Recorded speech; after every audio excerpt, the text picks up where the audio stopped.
Congress party అటు BJP party రెండు పార్టీలు ఆరోపిస్తా ఉన్నారు. బెడ్రూమ్ లో ఉన్నటువంటి రహస్య అంశాలను కూడా బీఆర్ఎస్ పార్టీ ఫోన్ ట్యాపింగ్ చేసింది.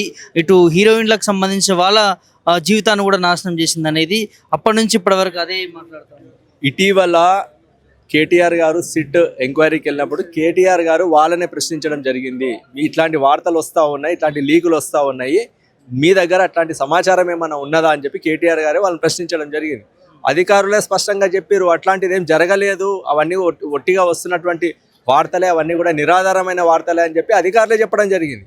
ఈరోజు ఒక దిక్కు ఎంక్వైరీ నడుస్తున్నట్టు చూపిస్తున్నారు. అదే సమయంలో కాంగ్రెస్ పార్టీకి ఉన్నటువంటి ఫేక్ నెట్వర్క్ ద్వారా, ఫేక్ వాట్సాప్ నెట్వర్క్ ద్వారా, ఇతర సోషల్ మీడియా నెట్వర్క్ ద్వారా ఇట్లాంటి లీకులు ఇచ్చి బీఆర్ఎస్ పార్టీ నాయకుల వ్యక్తిత్వ హననం చేసేటువంటి ప్రయత్నాలు చేస్తూ ఉన్నారు తప్పితే ఇవన్నీ పూర్తిగా నిరాధారమైన ఆరోపణలు. అట్లాంటిది ఏం జరగట్లేదు.